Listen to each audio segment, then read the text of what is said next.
भारत के उत्तर में पहाड़ियों से घिरा एक छोटा सा गांव था, धौलागढ़। गांव छोटा था, लेकिन वहां के लोग सीधे साधे और मेहनतकश थे। सब एक दूसरे को जानते थे, सुख दुख में साथ खड़े रहते थे। उसी गांव में रहता था एक लड़का, मोहन। मोहन का स्वभाव बहुत अच्छा था।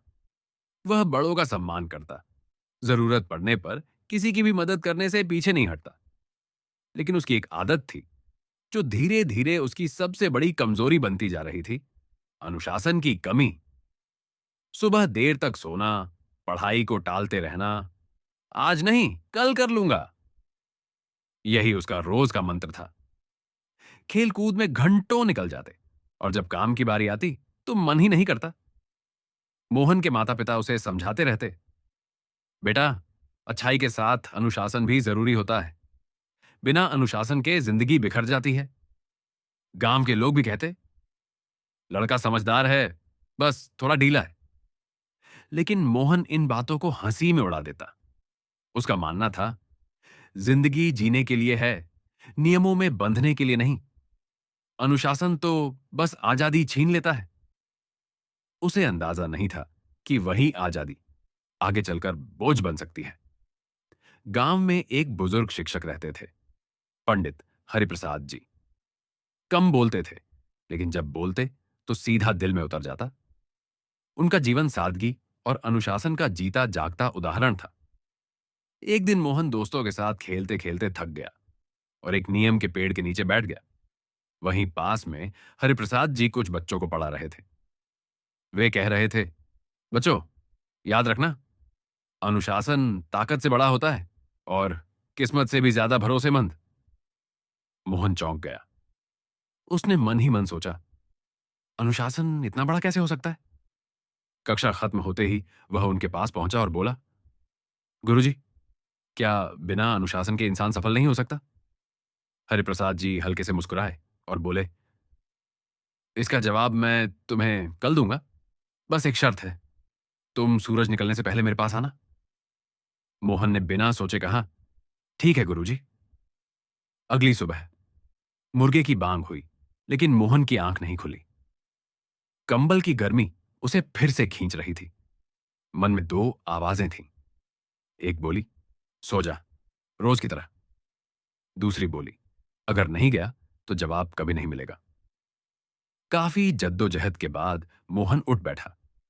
आंखें मलता हुआ, आधी नींद में वह गुरुजी के पास पहुंचा। हरिप्रसाद जी पहले से वहां खड़े थे। उन्होंने कहा, आज तुमने कोई बड़ी परीक्षा पास नहीं की, लेकिन अपने आलस्य को जरूर हरा है, और यही सबसे पहली जीत होती है। मोहन को बात समझ में आने लगी। गुरुजी उसे गांव के बाहर खेतों की ओर ले गए। सूरज की हल्की रोशनी फैल रही थी। किसान पहले से काम में जुटे थे। कोई हल चला रहा था, कोई बीज डाल रहा था। गुरुजी बोले, इन लोगों से कोई जबरदस्ती नहीं करता, फिर भी ये रोज समय पर आते हैं, क्योंकि इन्हें पता है, एक दिन की ढिलाई पूरे साल की मेहनत खराब कर सकती है। मोहन ने उनके चेहरों को देखा, थके हुए लेकिन संतुष्ट। यही अनुशासन है, गुरुजी बोले। काम को सही समय पर पूरे मन से करना। उस दिन के बाद मोहन ने खुद से एक वादा किया। धीरे धीरे उसने अपनी आदतें बदली। सुबह जल्दी उठना, पढ़ाई का तय समय, खेल और आराम, सबका संतुलन। शुरुआत आसान नहीं थी। दोस्त हंसते, अरे मोहन, अब तो बूढ़ों जैसा जीने लगा है। कभी मन डगमगाता, कभी सब छोड़ देने का ख्याल आता। लेकिन गुरुजी के शब्द उसे संभाल लेते, जो खुद पर जीत पाले उसे दुनिया नहीं हरा सकती। समय बीतता गया। अनुशासन अब मजबूरी नहीं, आदत बन गया। कुछ सालों बाद धौलागढ़ वही था, लेकिन मोहन बिल्कुल बदल चुका था। वह पढ़ लिखकर गांव के बच्चों को पढ़ाने लगा। अब लोग कहते, मोहन की सबसे बड़ी ताकत उसकी समझ नहीं, उसका अनुशासन है। एक दिन हरिप्रसाद जी ने कहा, मुझे तुम पर गर्व है।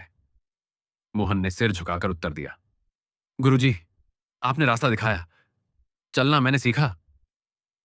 हरिप्रसाद जी मुस्कुराए और बोले, बेटा, अनुशासन किसी को दिया नहीं जा सकता, ये तो इंसान खुद अपने भीतर पैदा करता है। मैंने सिर्फ रास्ता दिखाया, चलना तो तुम्हें ही पड़ा।